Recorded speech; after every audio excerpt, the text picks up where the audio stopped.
Welcome to our Telugu media. Nalgonda జిల్లా దేవరకొండ నియోజకవర్గ BC సంక్షేమ సంఘం ఏర్పాటు చేసిన సమావేశంలో బీసీ సంక్షేమ సంఘం రాష్ట్ర కార్యదర్శి సామాజికవేత్త డాక్టర్ చింతపల్లి శ్రీనివాస్ గౌడ్ మాట్లాడుతూ తెలంగాణ రాష్ట్రంలో మారుమూల ప్రాంతమైన గిరిజన నియోజకవర్గంలో ఎక్కువగా ఎస్సీ ఎస్టీ బీసీ మైనారిటీ నిరుపేదలు ఎక్కువగా ఉండే నియోజకవర్గం. గత 30 సంవత్సరాల నుండి దేవరకొండ మారుమూల ప్రాంతం నియోజకవర్గమైన తెలంగాణ రాష్ట్రంలో దేవరకొండకు మంత్రివర్గంలో చోటు కల్పించలేదు. నేనావత్ బాలు నాయక్కు సామాన్య కార్యకర్త నుంచి జెడ్పీటీసీగా, మార్కెట్ కమిటీ చైర్మన్గా, కాంగ్రెస్ పార్టీ నియోజకవర్గ ఇన్ఛార్జిగా, జిల్లా పరిషత్ చైర్మన్గా రెండోసారి అందరూ ప్రజల మధ్య భారీ మెజారిటీతో గెలిచి ప్రజల యొక్క అభిమానాన్ని పొందారు. దేవరకొండను అభివృద్ధి పథంలో నడిపించుటకు దేవరకొండ నియోజకవర్గ బీసీ సంక్షేమ సంఘం తీర్మానం చేసింది.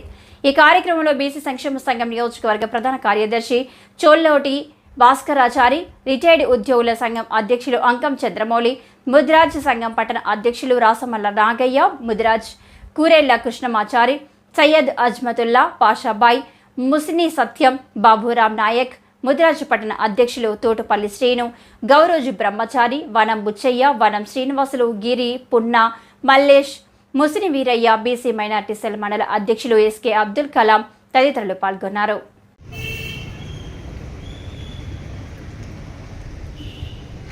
పేరు డాక్టర్ చింతపల్లి శ్రీనివాస్ గౌడ్, బీసీ సంక్షేమ సంఘం రాష్ట్ర కార్యదర్శి. నేడు తెలంగాణ ప్రభుత్వంపై, తెలంగాణ రాష్ట్ర గత ప్రభుత్వంపై వ్యతిరేకత వల్ల కాంగ్రెస్ పార్టీ తెలంగాణ రాష్ట్రంలో అధికారం వచ్చిన తర్వాత రేవంత్ రెడ్డి గారు ముఖ్యమంత్రి కావడం సంతోషదాయకం, హర్షణీయమని బీసీ సంక్షేమ సంఘం తరఫున శుభాకాంక్షలు తెలియజేస్తాం. అదేవిధంగా తెలంగాణ రాష్ట్రంలో ఉన్నటువంటి జిల్లాలలో దేవరకొండ మారుమూల ప్రాంతంగా ఉండి ఎక్కువగా ఇక్కడ గిరిజన ప్రాంతంలో ఏజెన్సీ ప్రాంతంగా ఉన్నటువంటి ప్రాంతం ఇది. ఇక్కడ గిరిజనులలో అధికమైనటువంటి చైతన్యం లేకపోవడం వల్ల గిరిజనులు ఆడపిల్లల అమ్మకాలు కానీ, అదేవిధంగా చాలా రకాలైనటువంటి పరిస్థితులు ఏర్పడేటటువంటి పరిస్థితి ఇక్కడ కనిపిస్తుంది. దేశానికి స్వాతంత్రం వచ్చి దాదాపు 70 ఏళ్ళు అయినప్పటికీ కూడా ఎలాంటి మార్పు లేదు, చైతన్యం లేదు.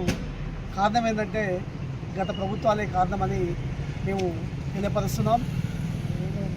కాబట్టి తెలంగాణ రాష్ట్ర ప్రభుత్వంలో దేవరకొండ ప్రాంతం మారుమూల ప్రాంతం, అదేవిధంగా గత 30 సంవత్సరాల నుంచి దేవరకొండ ప్రాంతములో ఒక మంత్రి పదవి కూడా కేబినెట్లో కానీ ఎక్కడ కూడా దక్కనటువంటి పరిస్థితి ఉంది.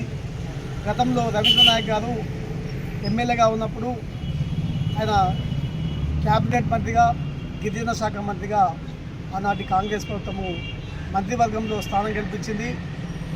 30 సంవత్సరాల నుంచి ఇప్పటి వరకు దేవరకొండ ప్రాంతానికి మంత్రి పదవి రాలేదు. మంత్రి పదవి వస్తే దేవరకొండ ప్రాంతంలో ఉన్నటువంటి చాలా పెండింగ్ ప్రాజెక్టులు అంటే నక్కలగండి కానీ, ఎస్ఎల్బీసీ కానీ, డిండి ఎత్తిపోతలు కానీ, అదేవిధంగా డిండిని ఎత్తు పెంచేటటువంటి పరిస్థితిలో కానీ, డిండి ప్రాజెక్టు ద్వారా ఎన్ని ప్రాజెక్టులకు, ఎన్ని చెరువులకు లింకు కెనాల్ ద్వారా నీళ్లు అందేటటువంటి పరిస్థితి ఉంది. కానీ ఇక్కడ ఉన్నటువంటి ప్రజాప్రతినిధికి ఒక అధికారం అనేది ఉండాలి. అధికారం అనేది ఉంటే ఒక మంత్రిగా, కేబినెట్ మంత్రిగా అధికారం ఉంటే అన్నీ చేసేటటువంటి పరిస్థితి ఏర్పడుతుంది. అధికారం లేనప్పుడు ఒక ఎమ్మెల్యేగా అన్ని విషయాల్లో అంటే అతనికి ఉన్నటువంటి అధికారంతో కొన్ని చేయగలుగుతాడు కానీ అన్నీ చేయలేడు. కాబట్టి అన్ని విషయాల్లో పనులు చేయాలంటే, ఈ వెనుకబడిన ప్రాంతాన్ని అభివృద్ధి చేయాలంటే ఒక గిరిజన బిడ్డగా, ఒక బహుజన బిడ్డగా, ఒక దళిత బిడ్డగా మంత్రివర్గంలో అవకాశం కల్పిస్తే ఖచ్చితంగా పనిచేసే తత్వం ఉన్నటువంటి నాయకుడు, దేవరకొండ అభివృద్ధి ప్రదాత గౌరవనీయులు మాన్యశ్రీ నేనావత్ బాలనాయక్ గారికి మంత్రి పదవి కేటాయిస్తే ఖచ్చితంగా అభివృద్ధి అవుతుంది. అన్ని వర్గాలను కలుపుకొని పోయి అన్ని వర్గాలను మమేకమై అభివృద్ధి చేసేటటువంటి అవకాశం ఉంటుంది. సీసీ రోడ్లు కానీ అదేవిధంగా డ్రైనేజ్ పనులు కానీ మరి చెరువులను డెవలప్ చేసే విధానంలో కానీ అదేవిధంగా చెక్ డ్యామ్ల నిర్మాణంలో కానీ మరి అదేవిధంగా దేవరకొండకు ఒక మహిళా డిగ్రీ కళాశాల అవసరం ఉంది. మహిళా డిగ్రీ కళాశాల విషయంలో కానీ మరి దేవరకొండకు ఒక అగ్రికల్చర్ కాలేజ్ పాలిటెక్నిక్ కాలేజ్ కూడా అవసరం ఉంది. ఇంకా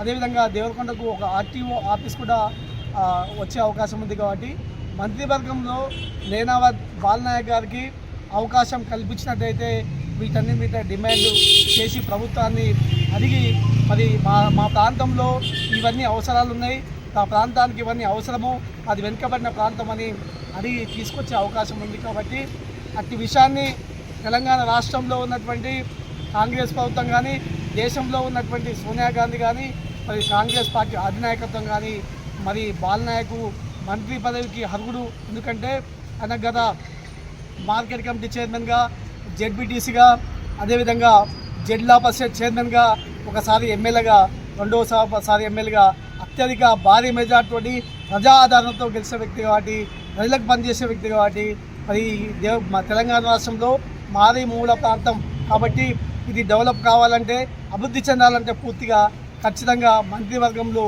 కేబినెట్ హోదాలో బాలనాయక్ గారికి మరి మంత్రివర్గంలో అవకాశం కల్పించి తెలంగాణ ప్రాంతంలో ఉన్నటువంటి దేవరకొండ ప్రాంత ప్రజల యొక్క మనోభావాలను గౌరవింపజేసి మంత్రివర్గంలో స్థానం కల్పించాలని కోరుకుంటున్నాం. జై బీసీ, జై బీసీ, జై బీసీ. బాలనాయక్ వెంటనే బాలనాయక్ వెంటనే బాలనాయక్ వెంటనే